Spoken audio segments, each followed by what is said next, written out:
Buenas noches, señores y señoras. Buenas noches a todos, ante todo. Me permiten que me presente. Me llamo Juan Manuel Rueda, soy médico cirujano de cirugía general y aparato digestivo y desarrollo mi actividad profesional en Cartagena. Quiero dar las gracias a todos ustedes por su asistencia a esta charla y especialmente a don Juan, párroco de San Miguel Arcángel, por permitir y posibilitar que la charla se imparta aquí en su parroquia. Vamos a tratar sobre los milagros eucarísticos. ¿Qué dice la ciencia al respecto de ellos? En concreto, la ciencia médica.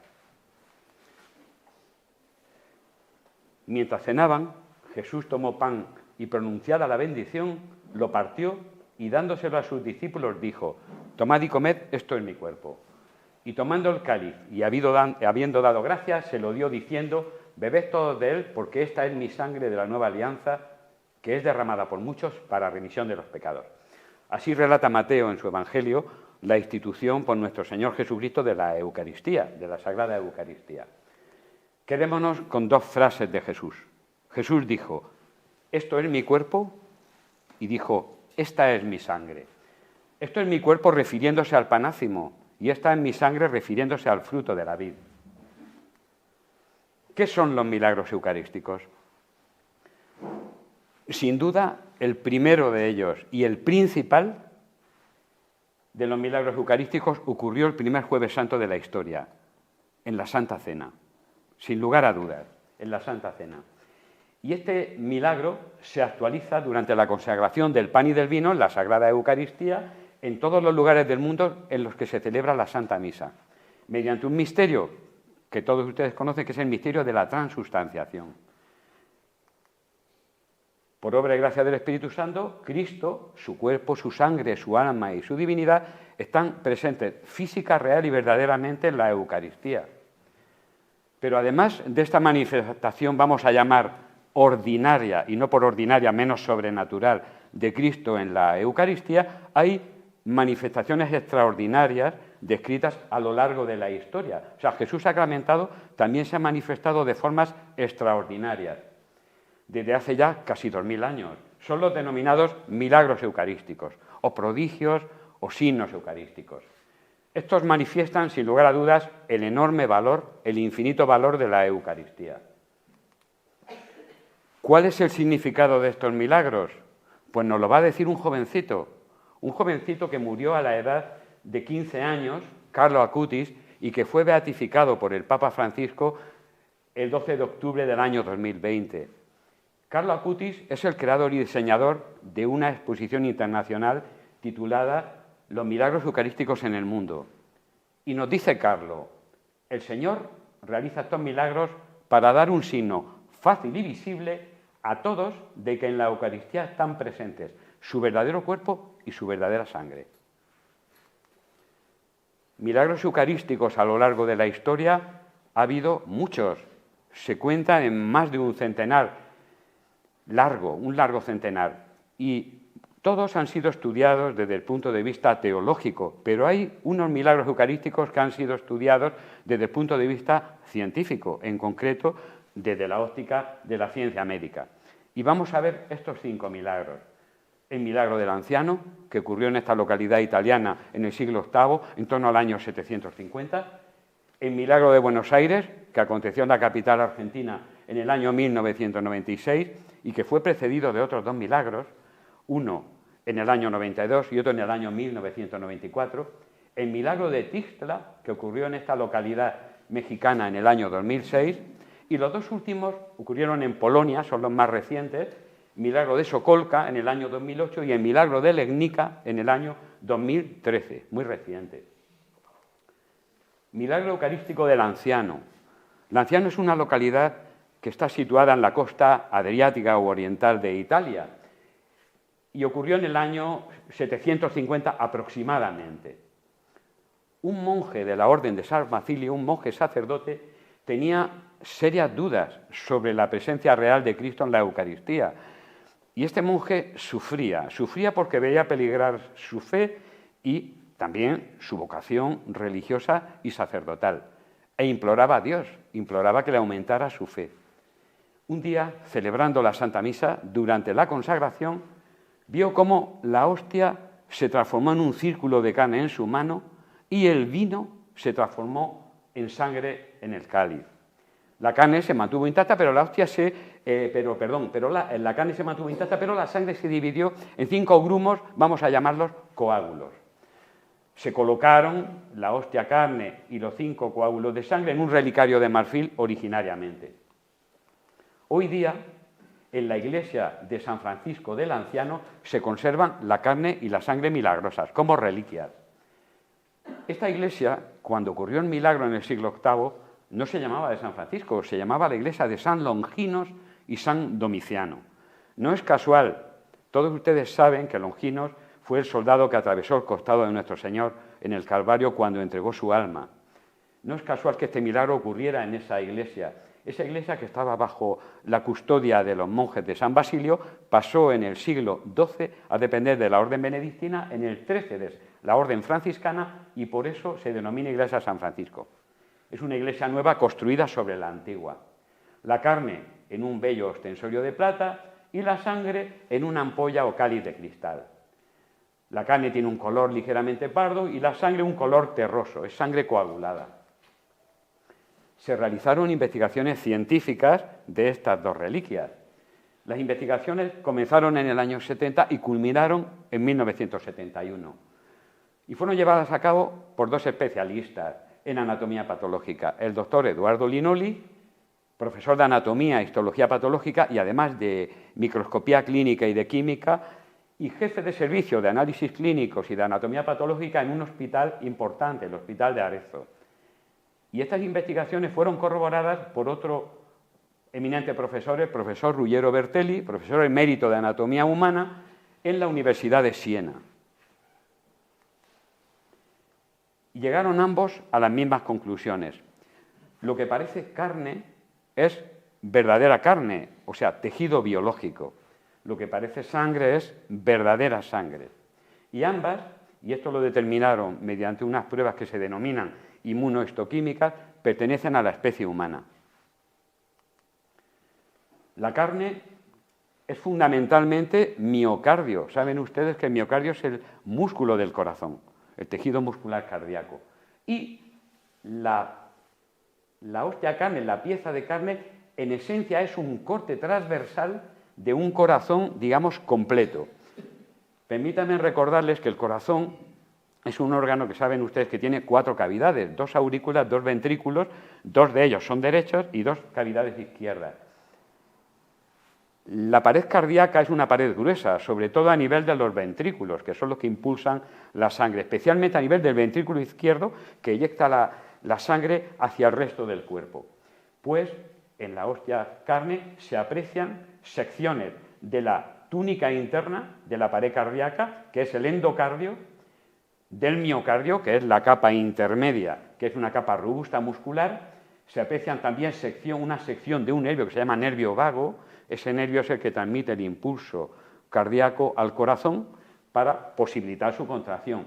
Y por el grosor y por la estructura del tejido, determina Linoli que corresponde al ventrículo izquierdo. También se comprueba que la carne y la sangre tienen el mismo grupo sanguíneo AB. Este grupo sanguíneo coincide con el grupo sanguíneo de la sangre de la sábana santa de Turín, de la síndone. También se constata que en la sangre se hallan las proteínas normalmente fraccionadas, como correspondería a la sangre de una persona viva, como si la muestra hubiera sido obtenida de una persona viva y correspondiera a sangre fresca normal. Todos ustedes saben que la sangre es un tejido fluido. La sangre tiene 2 tipos de componentes, un componente sólido y un componente líquido. El sólido son las células sanguíneas, glóbulos rojos, glóbulos blancos, plaquetas, y el componente líquido es el suero sanguíneo. El suero sanguíneo es muy rico en proteínas, sobre todo 3 tipos de proteínas: albúmina, globulinas, alfa, beta y gamma. Las gamas son los anticuerpos, y fibrinógeno, que es responsable de la coagulación sanguínea. Bueno, pues cuando se realiza una técnica a una muestra de sangre que nos puedan obtener a nosotros, que se llama electroforesis, es posible obtener una curva que ahora veremos, en la que quedan reflejadas las proporciones relativas de esos 3 tipos de proteínas. Bueno, pues a la sangre del anciano, al realizarle la técnica de electroforesis, al realizársela, se obtiene una curva similar a la que se obtendría con una sangre fresca obtenida de una persona viva. En la sangre se hallaron también minerales, cloro, sodio, potasio, fósforo, magnesio, calcio. Este dato tiene menos trascendencia porque también estos minerales se encuentran en un tejido momificado. Esta es la gráfica, el diagrama electroforético al que me refería antes del proteinograma, correspondiente a la sangre del anciano, muy similar a la que se obtendría de la sangre de una persona viva. Tengamos en cuenta que esta sangre tiene una antigüedad de casi 13 siglos y no ha estado conservada en ningún medio. Se constata, seguimos con las conclusiones, que la carne y la sangre pertenecen a una persona viva y no se ha observado nunca la presencia de sales o sustancias conservantes. En teoría, científicamente, es inexplicable cómo esta carne y esta sangre se mantienen 13 siglos sin ningún medio de conservación, en una custodia y en una ampolla de cristal, pero sin ningún medio de conservación. Como les he dicho, su conservación durante más de 12 siglos es un fenómeno extraordinario. Se habló de la posibilidad de que esta carne fuera obtenida de un cadáver, de que fuera obtenida fraudulentamente de un cadáver.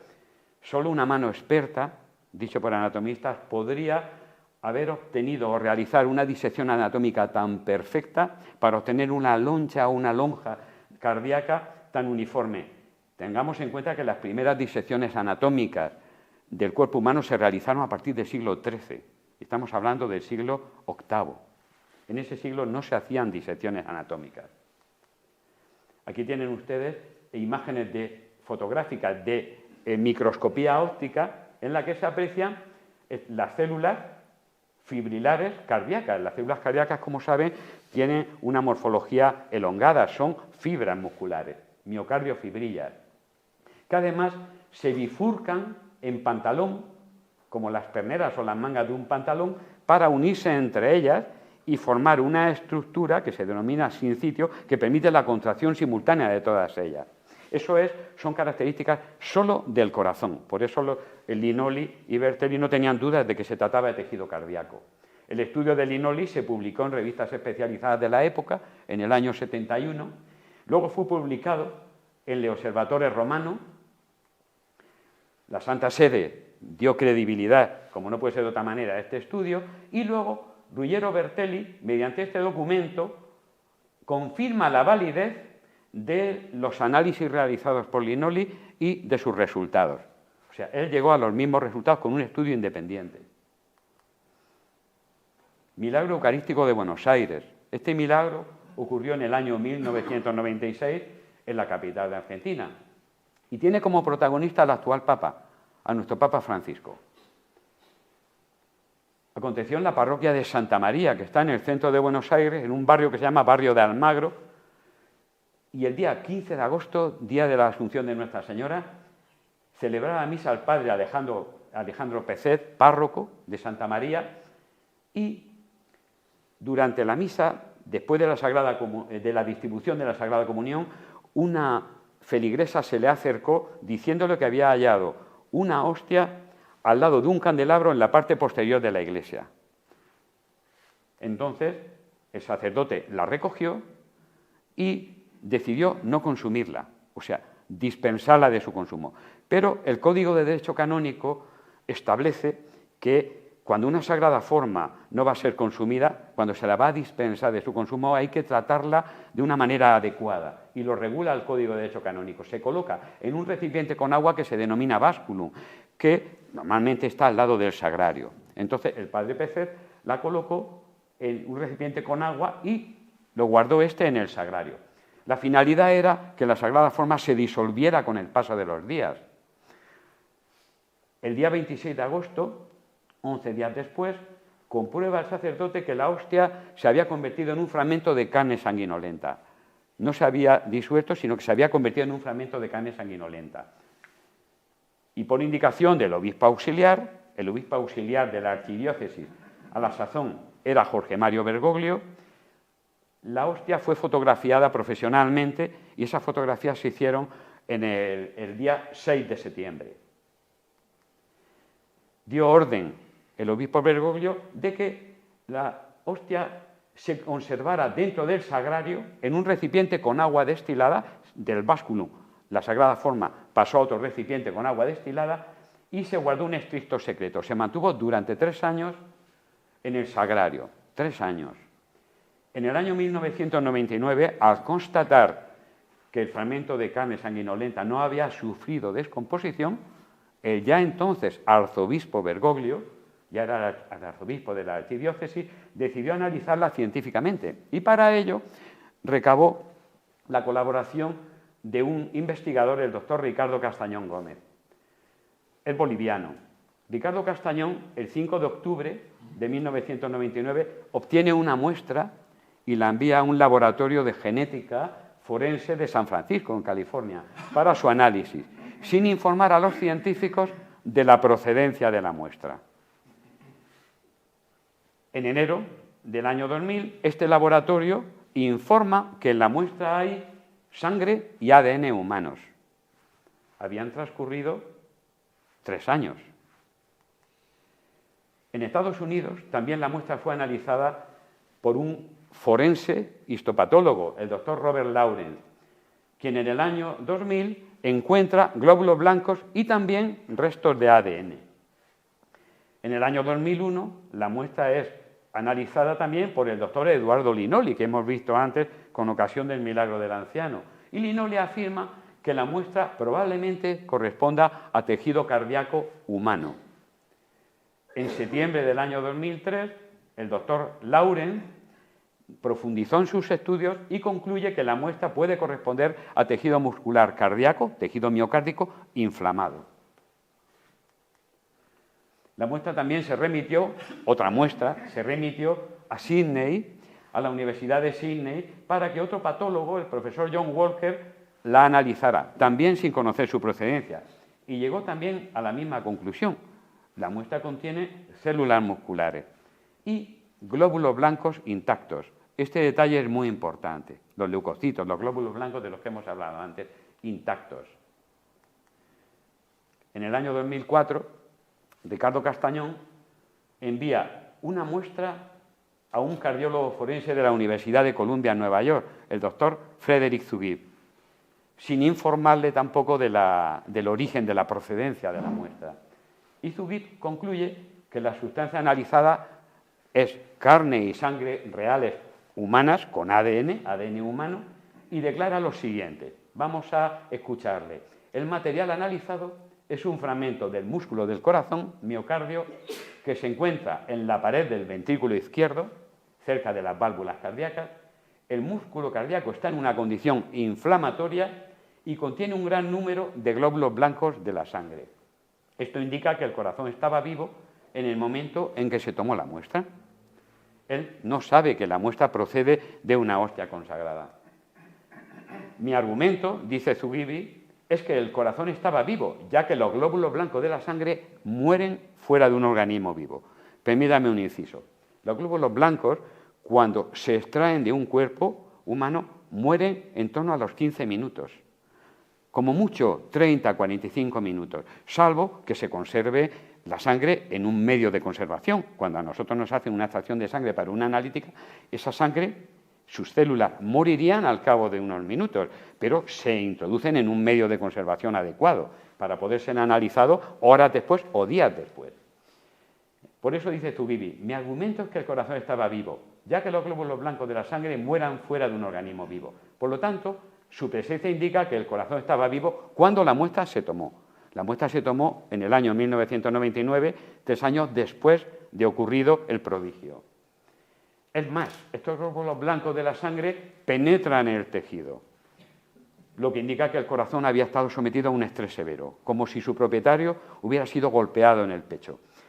¿Qué significa esto, penetra en el tejido? Significa que no solamente vio Zugibe glóbulos blancos dentro de los vasos del miocardio, sino que los vio extravasados fuera de los vasos, infiltrando el miocardio, el músculo cardíaco. Eso ocurre en las inflamaciones.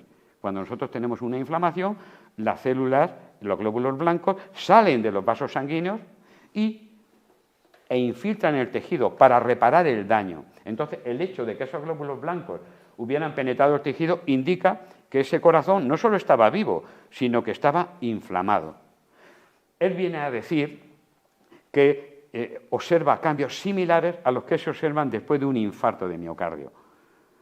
En un infarto de miocardio pueden ocurrir dos cosas, y permítame que lo diga así de esta manera tan simple, que el paciente fallezca o que el paciente se recupere. Si el paciente fallece y se obtiene una muestra de su corazón para analizarla, estos cambios no se pueden apreciar porque el paciente ha fallecido, ese corazón no está vivo. Pero si el paciente sobrevive y se le hace una biopsia cardíaca, se aprecia esos cambios regenerativos, reparativos.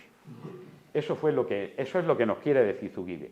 Él concluye, se trata de una muestra de corazón humano, vivo y sometido a estrés, a un estrés severo, un estrés físico, psíquico o psicofísico, que es imposible que se hubiera mantenido en agua destilada conservando sus células con vida. Él ve los glóbulos blancos no moverse, porque cuando se observa al microscopio, los glóbulos blancos en ese momento no están vivos, pero su presencia ya indica que la muestra ha sido obtenida de un organismo vivo. Este es el informe de fecha 26 de marzo de 2005 de Frédéric Zugibe. Frédéric Zugibe entregó su informe al doctor Castañón y el doctor Castañón en el año 2006 se lo entregó al cardenal Bergoglio. Y poco después la Iglesia aprobó el carácter milagroso del fenómeno, aprobó el milagro. Vamos a analizar el tercer milagro eucarístico estudiado por la ciencia médica, milagro eucarístico de Tístara, en México.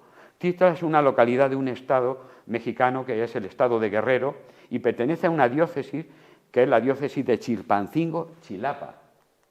En el año 2006, en concreto el 21 de octubre, en la parroquia San Martín de Tours, durante una misa de retiro concelebrada por el padre Leopoldo Roque, párroco, y el padre Raimundo Reina, que fue un sacerdote que invitó a predicar el retiro, se comprueba que una hostia que estaba a punto de ser distribuida por una religiosa que estaba colaborando en la administración de la Sagrada Comunión, comenzó a mostrar una sustancia rojiza. Entonces la religiosa lo puso en conocimiento del padre Raimundo Reina y ahí está mostrando la Sagrada Forma. Se informó al obispo de la diócesis, Monseñor Alejo Zavala Castro, y este solicitó un estudio científico. Pero el estudio científico se inició en octubre de 2009, 3 años después, y se prolongó hasta octubre del 2012. Lo dirigió el doctor Castañón. Ya hemos visto antes, hemos hablado de él con ocasión del milagro eucarístico de Buenos Aires. Los resultados se entregaron en febrero del año 2013 y estos resultados se hicieron públicos en el contexto de un simposio internacional que se celebró, organizado por la diócesis de Chilpancingo, Chilapa, con ocasión del Año de la Fe. El 25 de mayo del año 2013 se dieron a conocer oficialmente los resultados. Castañón, que tomó la muestra en el año 2009, como hemos visto, encargó investigaciones científicas a varios laboratorios especializados en medicina forense, en genética, en inmunohistoquímica y en anatomía patológica, y en 4 países: Estados Unidos, México, Bolivia y Guatemala. Aquí a la derecha tienen ustedes un cuadro con los nombres de los distintos especialistas que participaron en la investigación, con independencia. Todos ellos hicieron los estudios con independencia y en años distintos, entre el 2009 y el 2012. Las conclusiones a las que llegaron todos estos estudios son las siguientes. La sustancia rojiza que aparece sobre la Sagrada Forma es sangre. Sangre en la que se detecta hemoglobina humana y ADN humano. Saben ustedes que la hemoglobina es el pigmento que está contenido en los glóbulos rojos que da el color característico a la sangre. La sangre además se constata, y esto lo veremos luego, que procede del interior de la hostia, que no ha sido colocada desde fuera. Eso lo han determinado forenses. Se constata también que la parte superior de la sangre, la parte visible, está coagulada. Está coagulada desde octubre de 2006, desde que ocurrió el fenómeno. Pero las capas internas, cuando se analizan en febrero del 2010, algo más de 3 años después, todavía contienen sangre fresca. Eso no se puede explicar. ¿Cómo si la hostia estuviera sangrando, sangre viva, sangre fresca. La sangre se determina su grupo sanguíneo, como el lanciano, y coincide, es AB. Además determina el RH, es negativo. El RH antes no se había determinado. Esta sangre corresponde al mismo grupo de la sangre hallada en la Sábana Santa de Turín y en el Milagro Eucarístico del Anciano. Y también en el Santo Sudario de Oviedo. Y en una túnica que hay en Francia, que se llama la túnica de Argenteuil, que la tradición dice que es la túnica que tenía nuestro Señor cuando le crucificaron. La sangre AB-RH negativo es muy rara. Solamente la tiene un 0,75% de la población, una de cada 133 personas. Es realmente poco frecuente, pero es más frecuente en Oriente Medio, más frecuente en Palestina. Se halla, al hacer un estudio histopatológico de la hostia de Tistla, tejido miocárdico humano, células musculares cardíacas, con signos de sufrimiento. Este tejido está vivo, constatan también, porque también observan los patólogos glóbulos blancos y rojos intactos, como en el Milagro de Buenos Aires, y unas células que se denominan macrófagos activos. Los macrófagos son unas células que derivan de unos glóbulos blancos que se llaman monocitos, y los macrófagos activos indican que ese tejido se está regenerando o intentando recuperarse de una agresión. En concreto están fagocitando tejido graso. La función de los macrófagos es comerse bacterias, detritus celulares, restos celulares, etc. Confirman, aquí hay fotografías de microscopía electrónica, que el tejido está desgarrado, inflamado y con signos o mecanismos de recuperación que solamente se pueden constatar en un organismo vivo, no en el corazón de un cadáver. Un análisis posterior detecta la presencia de unas estructuras semejantes a unas células que se llaman células madre. Ustedes todos han escuchado hablar de las células madre, que son unas células que se llaman pluripotenciales, porque pueden diferenciarse en células de distinto tipo. Una célula madre puede dar origen a una célula ósea, a una célula muscular, a una célula de otro tipo. Son células pluripotenciales. Pues se aprecian estructuras que sugieren la presencia de estas células. Aquí tenemos un informe de anatomía patológica de un laboratorio, uno de los laboratorios que participaron en el estudio, de julio de 2011, se constata la presencia de células sanguíneas y de células musculares cardíacas. Otro estudio de junio del 2012 constata también la presencia de células sanguíneas y también de fibras musculares cardíacas. El informe que muestra el resultado de la determinación del grupo sanguíneo, grupo AB-RH negativo, de un laboratorio de genética bioquímica. Y el informe médico-legal al que antes aludí, de un laboratorio mexicano, de una consultoría asesoría de medicina legal mexicana, que pone de manifiesto que la sangre proviene del interior de la sagrada forma. Como si la forma sangrara por un solo punto y la sangre saliera a la superficie y se diseminara por ella. Si alguien fraudulentamente quisiera manchar de sangre la hostia, la sangre cubriría toda la superficie y si penetraría por todas partes, no por un solo punto. Ellos demuestran que la sangre fluye por un punto hacia el exterior. Y es más, la sangre más profunda está fresca, no está coagulada, y la superficial está coagulada, como si una herida estuviera sangrando. 3 años después, 3 no, hasta 6, porque el estudio empezó en el 9, en el 2009 y finalizó en el 2012, 6 años después de que ocurriera el fenómeno de Tistla. Aquí voy a retratar la labor de un doctor, el doctor Sánchez Lazo Castañón, contrató a este médico forense, el doctor Sánchez Lazo, para que analizara la hostia sangrante. Leemos textualmente, el primer resultado en boca de Sánchez Lazo, el primer resultado que obtuve fue que en efecto la mancha era de sangre. El segundo, que se trataba de sangre humana. Mediante métodos inmunohistoquímicos se puede determinar. El tercero, que era de tipo AB. Y el cuarto, que provenía de tejido cardíaco. Pero lo siguiente era lo que más importaba, encontrar el ADN. El ADN, como saben ustedes, es la molécula que contiene la información genética de un individuo, el ácido desoxirribonucleico. Pero lo que encontré fue frustración, dice Sánchez Lazo. Repetí una y otra vez la prueba y no obtuve ningún resultado. No significa que no hubiera ADN. Antes he mencionado, en unas diapositivas anteriores, que se constató la presencia de ADN. Él se está refiriendo a que no le resultó posible secuenciarlo. Secuenciar el ADN significa averiguar el código genético de una persona. Las pruebas de paternidad se basan en una secuenciación. Hay una técnica que se denomina PCR, que se ha hecho muy popular a raíz de la pandemia, la PCR, para identificar microorganismos y organismos pluricelulares y seres humanos. Mediante esta técnica, PCR son las siglas inglesas de reacción en cadena de la polimerasa. Mediante esta técnica es posible amplificar restos pequeños de ADN y determinar, son técnicas muy complejas, el código genético y saber, pues este señor es hijo de esta señora o de este señor, esta persona, este cadáver pertenece a esta señora. Eso está a la orden del día en medicina forense. Bueno, pues en todas las hostias consagradas, no solo en la de Tístela, en las que se ha encontrado ADN y se ha intentado secuenciar, ha resultado imposible. Y los científicos no se lo explican.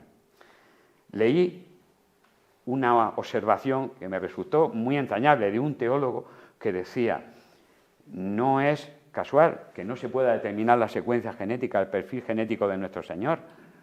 Tenemos en cuenta, sabemos que fue concebido virginalmente y por obra y gracia del Espíritu Santo. ¿Cómo vamos los científicos? ¿Cómo van a obtener su código genético? Se resiste el Señor. Aquí en este artículo se relata la conversión del doctor Sánchez Lazo. Sánchez Lazo procedía del ateísmo, igual que Castañón, el doctor Castañón, que hemos visto en este milagro, en el milagro de Buenos Aires. Ellos reconocen y han escrito sobre su conversión a raíz del estudio de estos fenómenos milagrosos. El perito forense que encontró su camino a Dios. El 12 de octubre del año 2013, el obispo de la diócesis de Chilpancingo-Chilapa, Monseñor Alejo Zabala Castro, declara el carácter milagroso del fenómeno mediante este comunicado oficial. Pasamos al cuarto milagro, milagro eucarístico de Sokolka, en Polonia, año 2008. Domingo día 12 de octubre, Nuestra Señora del Pilar, del año 2008, parroquia de San Antonio de Padua. El párroco, el padre Stanislav Mieszko, celebra la Sagrada Comunión, la Sagrada Eucaristía. Y durante la distribución de la comunión, una hostia consagrada cayó al suelo inadvertidamente, de forma accidental. Fue recogida y colocada en el básculum, como vimos, en Buenos Aires, para disolverla y dispensarla como Dios manda, adecuadamente. Y el básculum se introdujo en el sagrario. Finalizada la misa, la sacristana, la hermana Julia Dubowska, una hermanita de la congregación de las hermanas eucarísticas, vierte el contenido del básculum, que estaba en el interior del sagrario, lo vierte en un recipiente y este lo guarda en la caja fuerte de la sacristía. Aquí se ve, en la imagen superior, el sagrario y aquí la caja fuerte de la sacristía y la hermana Dubowska. 7 días después, el día 19 de octubre, la hermana Julia abre la caja fuerte, por orden del párroco, para ver cómo estaba la Sagrada Forma, para ver si se había disuelto, y nota un delicado aroma a pan ácimo. Abre el recipiente y constata que la hostia está parcialmente disuelta, no del todo, pero en su parte central hay una mancha arqueada de color rojo intenso, que simula, parece un coágulo de sangre. Sin embargo, esto es un detalle muy importante, el agua estaba limpia, incolora. Incolora. Si alguien hubiera intentado manchar externamente con sangre esa Sagrada Forma, bueno, pues cuesta creer que el agua no se manche y se tiña un poquito de rojo. El agua estaba incolora. Estos detalles son muy importantes. El día 30 de octubre, 18 días después de esta Santa Misa, se extrajo la Sagrada Forma y se colocó en un pequeño corporal que se guardó en el sagrario de la capilla de la casa parroquial. La capilla se llama Capilla de la Divina Misericordia. Y fue trasladada casi 3 años después, el 2 de octubre del año 2011, a la iglesia parroquial de San Antonio de Padua y se expuso en una custodia, en una bella custodia, y aquí la tenemos. Así es como está expuesta para la adoración actualmente. En enero del año 2009, unos meses después de ocurrido el fenómeno, el arzobispo de la diócesis a la que pertenece Sokolka, que es la diócesis de Białystok, ordena que se haga un análisis, un estudio anatomopatológico de la hostia. Y el 7 de enero se toma una muestra, la tomó la doctora Sobaniec, y se realiza un estudio por dos especialistas en anatomía patológica de la Universidad Médica de Białystok, de la Facultad de Medicina de esa universidad, la profesora María Elżbieta Sobaniec-Lotowska y el profesor Stanisław Szulkowski. Este Szulkowski no sabía o desconocía la procedencia de la muestra. El estudio se realiza con independencia, cada uno en su laboratorio, utilizando microscopios ópticos modernos y microscopía electrónica, instrumentos de los que no disponía Linoli en el año 70, por lo menos tan avanzados. Y los resultados de los análisis de los dos anatomopatólogos coinciden, y son los siguientes. La muestra corresponde a tejido miocárdico humano, músculo de corazón humano, que todavía está vivo, no vivo en el momento en que lo analiza. Recuerdo, vivo en el momento en que se tomó la muestra. Eso un patólogo lo puede determinar. Pero en estado de agonía, o sea, ese tejido cardíaco tiene signos de sufrimiento. Y un fenómeno muy interesante, el tejido cardíaco está unido a la sagrada forma, este es el resto de la forma del pan ácimo, de una forma inseparable, como si el pan se hubiera transformado de repente en carne, no sobrepuesto uno al otro, sino las fibras vegetales del pan entrelazadas con las fibras cardíacas, como si se hubiera transformado la hostia en carne de una forma repentina. La profesora Sobaniec afirmó, incluso los científicos de la NASA, con las técnicas de que disponían en esa época, no podían recrear tal evento de esta manera, ni ahora tampoco.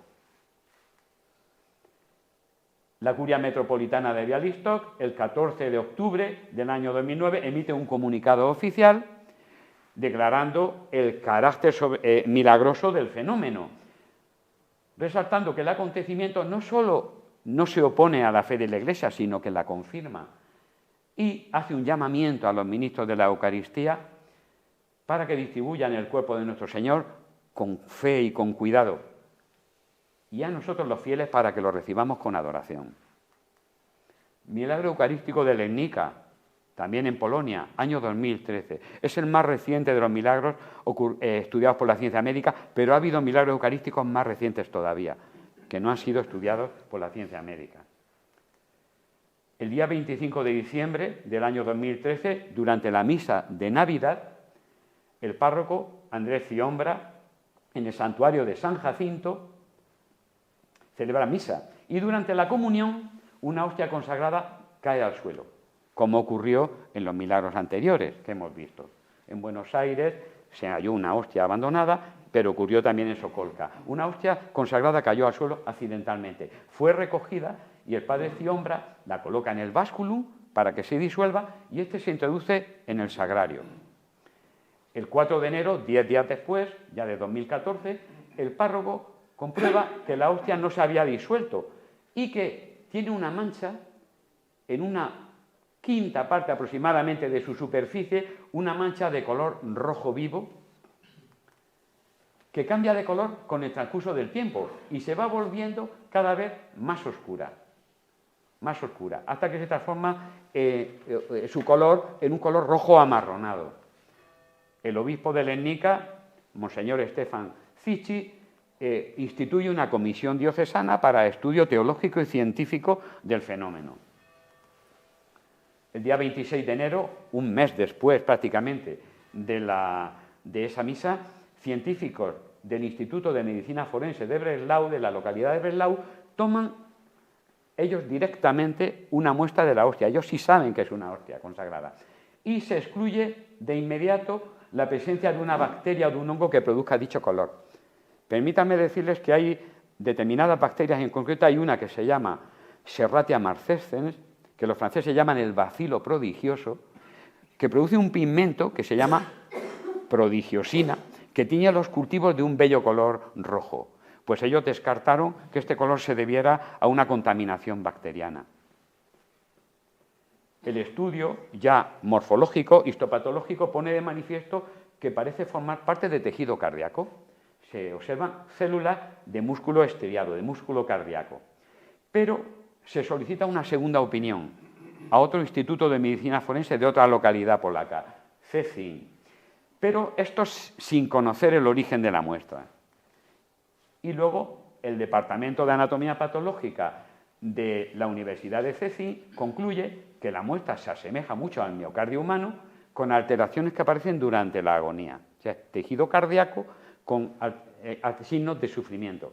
No se analiza el grupo sanguíneo de la muestra porque la muestra era pequeña y se empleó la muestra para determinar ADN y se constata la existencia de ADN humano. La doctora Bárbara Engel fue una de las cardiólogas que participó en este estudio y declara: el material se ha analizado con rayos ultravioleta y los resultados han sido unívocos. Se han hallado fibras musculares típicas del tejido miocárdico con alteraciones que se presentan a menudo durante la agonía. Concluyen los científicos que se trata de tejido cardíaco de naturaleza humana.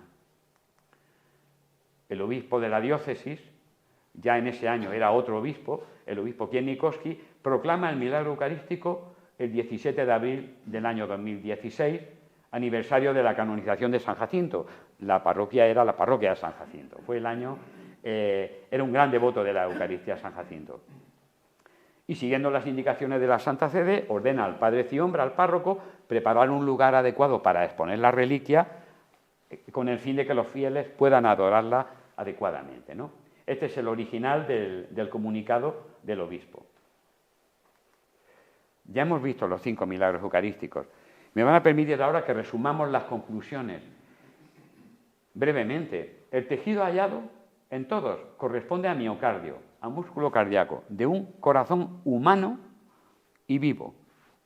Este corazón además se halla en estado de agonía, tiene signos de sufrimiento. La sangre hallada, cuando se analizó el grupo sanguíneo, no se analizó en los 5 milagros, se analizó en Lanciano y en Tistla, es del grupo AB, muy frecuente en Oriente Medio, como antes manifesté, y coincidente con el hallado en la Sábana Santa y en el Santo Sudario de Oviedo, y también en la túnica que mencionó, la túnica de Argentuil, en Francia.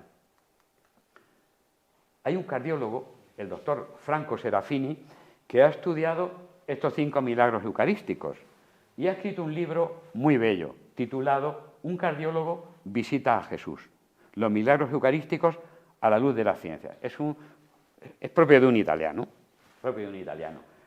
Y se llega y nos dice, todos estos hallazgos permiten establecer un diagnóstico clínico preciso, puntual, detallado, que coincide con lo que nos relatan los evangelios en relación con la pasión y la muerte de nuestro Señor.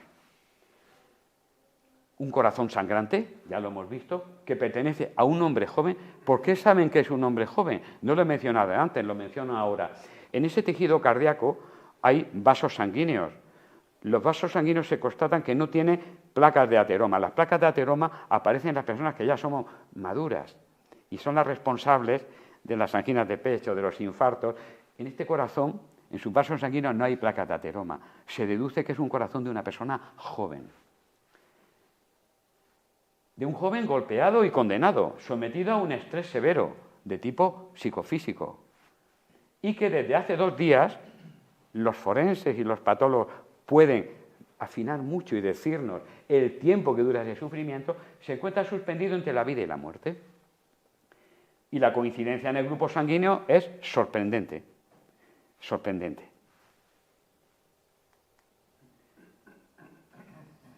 Serafini expresa la siguiente reflexión que yo hago también mía. La luz que emana de estos prodigios es discreta, no es deslumbrante. No han tenido gran eco mediático, no. Por mucho que estos resultados científicos puedan ser desconcertantes, es evidente que el milagro se autocontiene, se autolimita, porque no quiere aplastar el frágil tesoro de nuestra fe. Sobre esto incidiremos luego. Dicho de otra manera, si Dios quisiera, Dios omnipotente, todopoderoso, en su omnipotencia podría generar una evidencia científica de tal magnitud que todos nos convirtiéramos inmediatamente. Dios no quiere eso. Nos ha creado libres. Quiere nuestra libre adhesión a Él. Nuestra libre adhesión a Él. Nos lo dice la fe, pero nos lo repite la ciencia. A lo largo de estos milagros lo vemos. Jesús Eucaristía quiere ser creído en primer lugar, amado en segundo lugar y adorado en tercer lugar de una forma libre, no condicionada. Yo me pregunto, ¿es suficiente la evidencia, esta evidencia científica, para confirmar la presencia real de Cristo en la Eucaristía? Esta evidencia es contundente.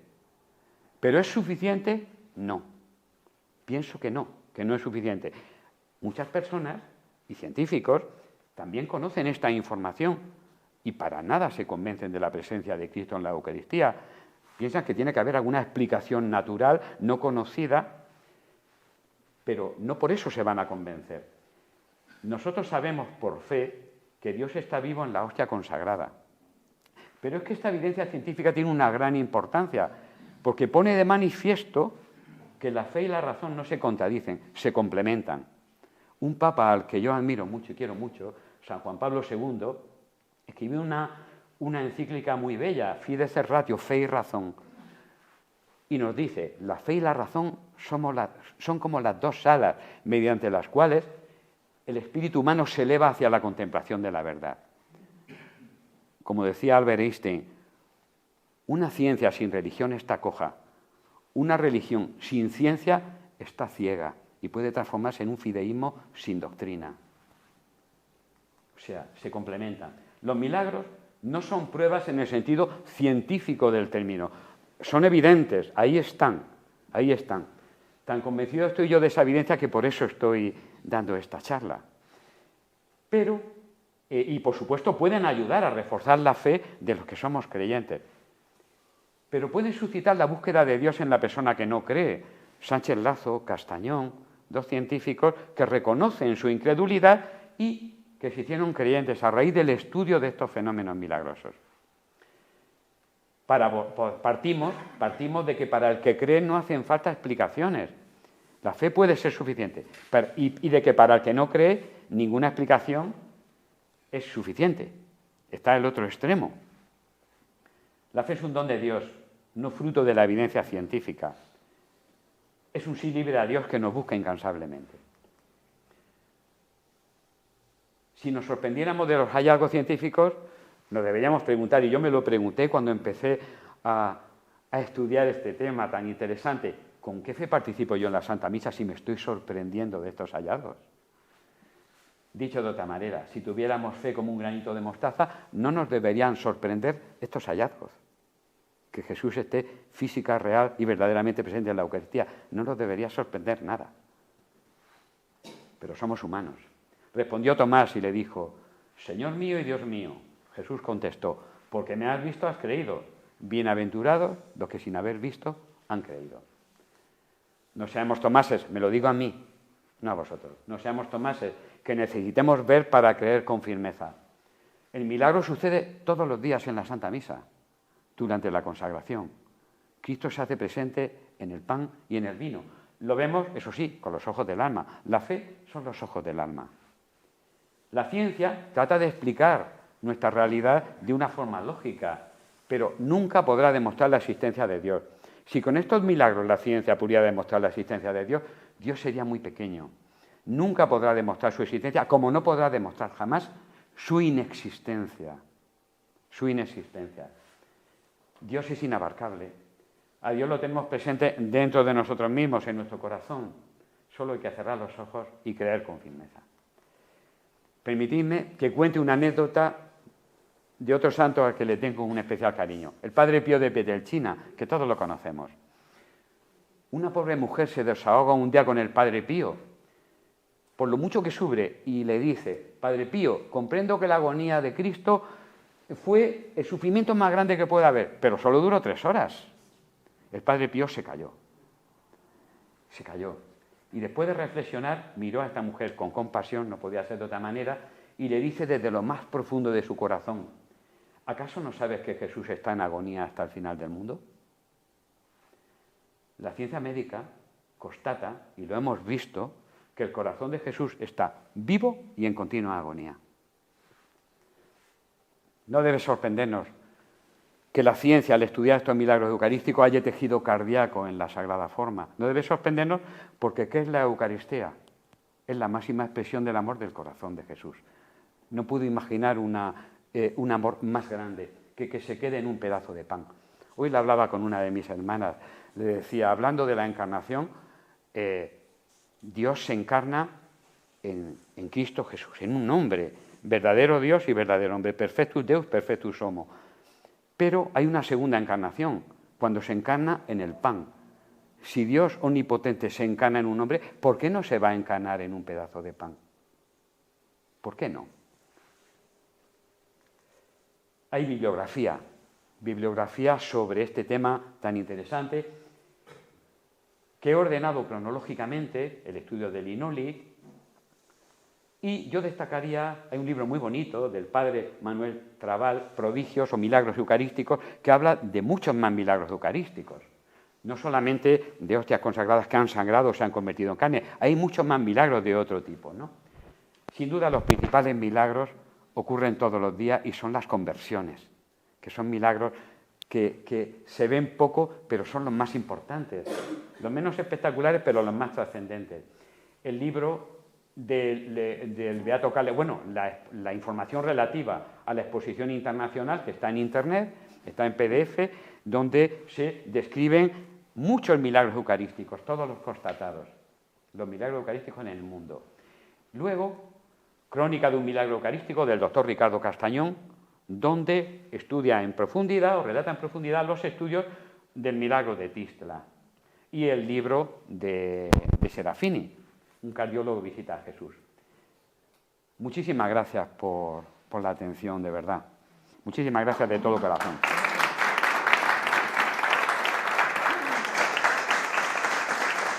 Muchísimas gracias, de verdad. Si alguien quiere hacer alguna preguntita, como decimos en Cartagena, a vuestra disposición. Doctor, una pregunta. ¿Usted cuál cree que es el sentido de estos milagros? El sentido de estos milagros. Bueno, muchas gracias por la pregunta. En vez de responderla directamente, voy a hacer una serie de consideraciones. Estos milagros existen. Estos son pruebas científicas. Se pueden creer o no creer, pero están ahí y se pueden comprobar. Estos milagros existen los documentos que los relatan. Si existen es porque Dios los permite, si no, no existirían. Pero es que además Dios es el protagonista directo de estos milagros. Luego, podemos afirmar que no solamente los permite, es que los quiere, los provoca, los hace. ¿Por qué? Porque nos quiere llamar la atención. Si de alguna manera los quiere es porque son necesarios. Dios no querría algo innecesario. Yo creo que con estos milagros nos quiere llamar la atención. Ese es su sentido. Carlo Acutis, en una diapositiva lo hemos mostrado, nos dice, en relación con el significado de los milagros eucarísticos, el Señor nos quiere dar un signo fácil y visible a todos de que está presente su cuerpo y su sangre realmente en la Eucaristía, ¿no? Dios lo quiere. Y Dios nos quiere llamar la atención. En una época de descreimiento, en una época de crisis de fe, en una época en la que no solo muchos cristianos, sino no pocos católicos no creen en la presencia real de Cristo en la Eucaristía. En una época en la que incluso se profana y se agravia a la Sagrada Eucaristía. Entonces, yo creo que el sentido es como el sentido de las apariciones marianas. Dios nos quiere transmitir algo, un mensaje. A mí me parece evidente que el mensaje es que debemos tratar a la Eucaristía con la debida reverencia, con el debido respeto, con el debido cariño, porque Cristo está presente realmente en ella, ¿no? A mí me sorprendieron mucho estas evidencias y he reflexionado mucho sobre ello. Y estoy convencido de que el mensaje que nos quiere transmitir nuestro Señor es ese. Podríamos también preguntarnos qué sentido tienen las apariciones marianas, que han sido aprobadas. Hay apariciones marianas muy conocidas, aprobadas por la Santa Iglesia, y otras que están en proceso de aprobación y que serán aprobadas si Dios quiere. Tiene su sentido. Dios, a través de Nuestra Señora, nos está transmitiendo algo muy concreto, en épocas de la historia difíciles, complicadas, ¿no? Los milagros son necesarios. Cristo en su vida terrenal, Cristo Jesús hacía milagros. Eran necesarios para que la gente creyera en Él.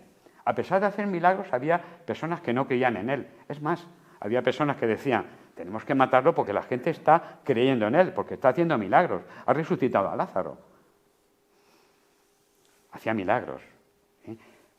Nunca ha dejado de hacer milagros nuestro Señor, ¿no? Dios nunca ha dejado de hacer milagros. Pero lo más importante, pienso yo, que es la fe en las palabras de nuestro Señor. Si nuestro Señor en la última cena a sus discípulos y en ellos a nosotros nos dice, tomad y comed esto en mi cuerpo, tomad y bebed esta en mi sangre, si no creemos en esas palabras, ¿de qué sirven estas evidencias? La fe tiene una preeminencia. Estas evidencias son importantes para apuntalar nuestra fe, para apuntalarla, para apoyarla. A mí me han ayudado y a muchas personas le han ayudado también. Y a estos dos doctores que he mencionado varias veces también les ha ayudado. Son conversos. Y ellos van además dando charlas sobre los milagros eucarísticos que han estudiado. O sea, el sentido, y perdone que me extienda tanto, el sentido son llamadas de Dios. Como un amigo mío decía hace poco, yo lo veo, cuando impartí esta charla a un grupo de amigos en Cartagena, decía, yo lo veo, Juan Manuel, como una caricia de Dios, como un toque de atención amoroso. Dios no nos coge así, nos zarandea, oye, que estoy aquí, que queréis en mí. No, es suave, como un padre amoroso, como lo que es. No, oye, que estoy aquí, no violenta nuestra libertad, nos da esos toques de atención. Oye, que estoy aquí, cuidadme, adoradme, veneradme, ¿no? Yo creo que es ese sentido. Una cosilla. ¿Qué explicaciones han dado los científicos estos que justifiquen la ausencia de un código genético, ¿no?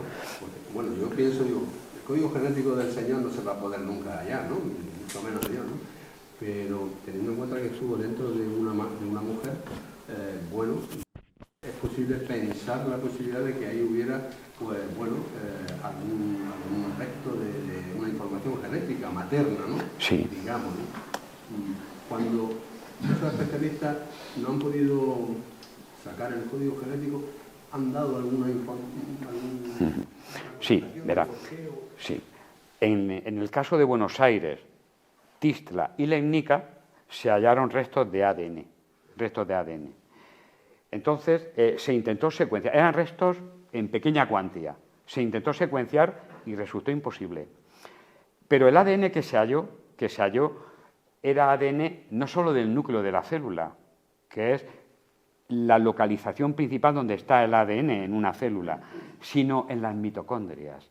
El ADN mitocondrial. Hay otro ADN menos conocido que está en la mitocondria. Ese ADN viene de la madre. Las mitocondrias están en el óvulo. Los espermatozoides no tienen mitocondrias. Entonces, cuando se produce la fecundación, el espermatozoide penetra en el óvulo, se forma un nuevo ser, en ese momento, un nuevo ser humano. Las mitocondrias las aporta la madre. Luego, el ADN mitocondrial es el código genético de la madre. Sería el código genético de Nuestra Señora. No se pudo determinar. Nuestra Señora concibió a nuestro Señor de una forma virginal y por obra y gracia del Espíritu Santo. Nuestro Señor tiene su sentido del humor también. No se deja secuenciar, se resiste. Me permito decirlo así con todo mi cariño hacia Jesús. Tiene su sentido del humor. Dice, no vais a conocer mi código genético. No hay explicación, no hay respuesta para lo que usted me pregunta. Pero sí le puedo decir que se ha encontrado ADN mitocondrial que tiene que venir de Nuestra Señora, de nuestra madre. Se resiste. Con pequeñas muestras de ADN, los forenses son capaces de identificar a un cadáver, y cada vez con técnicas mejores, ¿no? Llama la atención que Ricardo Castañón, ha utilizado como variable de sus estudios precisamente ese dato al que usted hace alusión. Si hay mucho ADN en la muestra, él desconfía de que sea un auténtico milagro, porque puede ser una contaminación del observador. Por ejemplo, yo voy a tomar una muestra y si no llevo mascarilla, mi saliva, que tiene células, pueden contaminar esa sagrada forma y haber ahí ADN mío, pero ADN en gran cantidad. Mis células de la piel contienen ADN. Si yo manipulo sin guantes, puedo contaminar. O sea, la presencia de ADN en gran cantidad hace desconfiar de los milagros, de esos supuestos milagros eucarísticos. De hecho, Ricardo Castaño ha estudiado más milagros y le llaman, o le han llamado, para, de alguna manera, indagar si son reales o no, y algunos los ha descartado. O sea, para él, una variable de control es que haya poco ADN y que no se deje secuenciar. Se resiste, no hay una explicación científica para ella. Como no hay una explicación científica de por qué en la Sagrada Forma hay tejido cardíaco. Si fuera un fraude, tejido cardíaco, milagros del siglo VIII y del siglo XXI, grupo AB, en milagros de épocas en las que no se conocía el grupo sanguíneo. No se conocía el grupo sanguíneo. En Lanciano y en Tisla se determinaron, separados por casi 13 siglos. Y no se conocían los grupos sanguíneos en el siglo VIII. Es de suponer que ese grupo sanguíneo que aparece ahí fuera de la madre. Ese grupo sanguíneo, sí, claro. Los grupos sanguíneos vienen determinados por la herencia materna y paterna, pero lleva usted toda la razón. Pero es suponer que fuera el de la madre, sí. Pero nuestro Señor no es un clon de Nuestra Señora, porque si no sería mujer. Es evidente, pero el Espíritu Santo lo puede todo. La ciencia llega hasta donde llega. Hasta donde llega. El Espíritu Santo lo puede todo. Por eso, de ahí la importancia de la fe. Por eso verán que le he dado mucha importancia a la fe. A la fe. Los milagros, como evidencia, apoyan esa fe y ayudan a muchas personas a buscar el camino de la fe. No solo estos milagros eucarísticos, sino otro tipo de fenómenos, curaciones milagrosas, en Lourdes han hecho que médicos se conviertan. Médicos incrédulos, agnósticos, se conviertan después de estudiar esas personas que han sanado en Lourdes, ¿no? Entonces, los milagros son un apoyo, una evidencia. Es como el Señor que dice, que estoy aquí, que estoy aquí, que estoy aquí. Pero el Señor no violenta nuestra libertad. Él puede hacer lo que quiera. Un milagro de tal magnitud que todos creíamos, estás ahí. No, seríamos meras marionetas, ¿no? No nos habría creado libres e inteligentes. No nos habría creado con posibilidad de negarle y de adherirnos a Él mediante la fe. No sé si he respondido a la pregunta. Gracias por esas preguntas, de verdad. Muchísimas gracias, porque yo me las he hecho a mí mismo y han sido motivo de reflexión y de oración durante mucho tiempo.